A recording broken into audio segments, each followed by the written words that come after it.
As stated earlier, Amina Blake, formerly known as Dorinda Blake, born on the 12th of October 1973, was a child of a mother who had an unplanned baby. Because her birth mother didn't plan for her, she probably didn't have the means to take care of the baby, or maybe because she still had her life ahead of her and didn't want anything holding her back. Either way, the result was the unwanted baby going into the custody of the local authorities, where she remained an orphan for the first few months of her life. After the first 5 months of her life as an orphan, a ray of hope shined on her as a young English couple had just decided to adopt because they couldn't conceive, and the young Amina was the beneficiary. Norman and Sylvia Blake tried to conceive for years, but Allah's plan wasn't like that. Then they decided to adopt the unwanted child in the custody of the local authorities as their own. Then and there, in March 1974, the unwanted baby became a Blake. Life was going to be better for her. Her adopted family treated her with all the love any child would get from their birth parents. According to Amina Blake, her father, Professor Norman Blake, a respected academic and author, was an exceptionally kind-hearted personality who was gentle in action, affectionate, and looked out for those around him. He practically practiced the Sunnah without realizing it. Her parents, being Christians, also brought her up as a Christian, but it wasn't long before she deviated from that path. Despite this, the young Dorinda Blake was a handful. She lived her teenage years embracing a masculine personality, or what you would call tomboy. She didn't consider going to college, nor did she take her A-levels, despite coming from an academic home. Instead, she picked an unusual interest in automobile mechanics as a trade. The young Dorinda Blake eventually moved out of her parents' house at 15, faced with a huge uncertainty but embracing the freedom that was to come with it. At that age, she had already started going to the nightclub. Her group of friends, regarded as the life of the party, usually made grand entrances to the club at peak hours, dancing to hip-hop and all kinds of haram songs then. The unusual first encounter with Islam. One of Dorinda Blake's nightclub group members was, as she described, a pretty Muslim girl in her late 30s who was stuck in a love affair with a married Pakistani. She took Dorinda as a sister and would care for her when she fell sick. One day, while Dorinda was trying to get a box of tissue in the bedroom of her plush, neat-looking flat, she noticed a heavy-looking navy blue book with golden texts and designs. Curiously, she took the book, opened it, and was immediately intrigued by the classic English texts like the ones found in the Bible and the Arabic writings.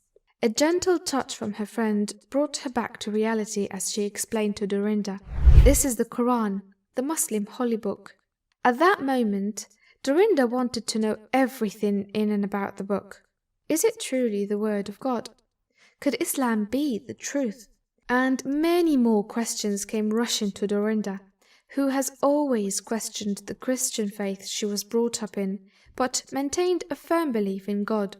Her friend, unable to answer her many questions, referred her to a neighbor, a young Englishman named Dawood. Dawood had converted to Islam a few years earlier, so he understood more. How she finally became a Muslim. Patiently, Dawood answered her most curious questions, backed with verified facts from the Quran. As astonished, Dorinda, no matter how much she tried, couldn't convince herself that what she was witnessing wasn't the truth. The more she knew, the clearer it became to her. This time, she was already 18. A few weeks later, Dawood sent a video of Anthony Quinn. However, the generic impatience of 18-year-olds didn't help her to sit through the entire video. She was able to understand the connection that exists between Christianity and Islam to the average Westerner. She paced in and out of the room in the course of the video before deciding to settle for the remainder. A few minutes later, something that would seal the deal happened. Then there was a call to prayer, and as Amina described, every hair on my body stood up like a soldier on parade.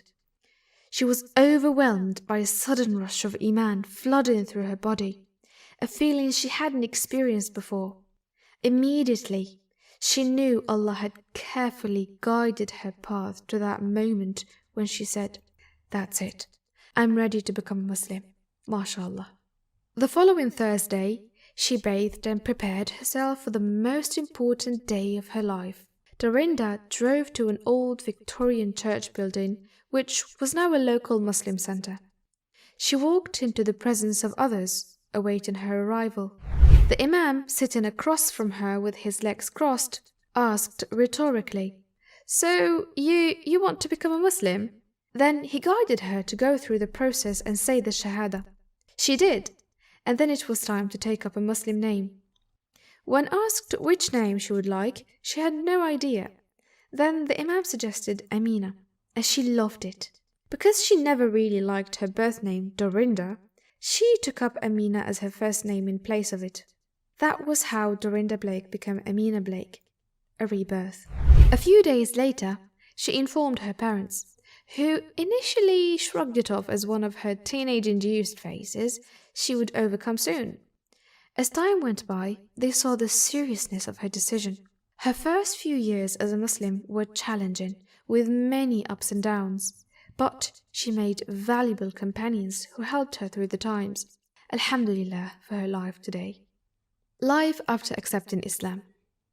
Ustada Amina Blake now holds a bachelor degree in English Studies, a postgraduate diploma in teaching, a master's in leadership and management, and an MA in Islamic Studies. Her many roles now include Vice President of MAB, Assistant Secretary General of the MSB, and Head Teacher of a girls' Islamic school. She is the founding director of the EHUK Women's Refuge Project. She also lectures at the Markfield Institute of Higher Education. She sits on the board of several mosques and is an advisor to many Islamic organizations. She has had many speaking engagements in conferences and events nationally and internationally on topics like Dawah, Tazkiyah, women in the Quran, Seerah, and others. Ustada Amina Blake has appeared on several TV channels, including Channel 4, Sky TV, the Islam Channel, BBC Radio, Iqra TV, and many others. She also delivers interactive live lectures on Facebook from time to time. MashaAllah.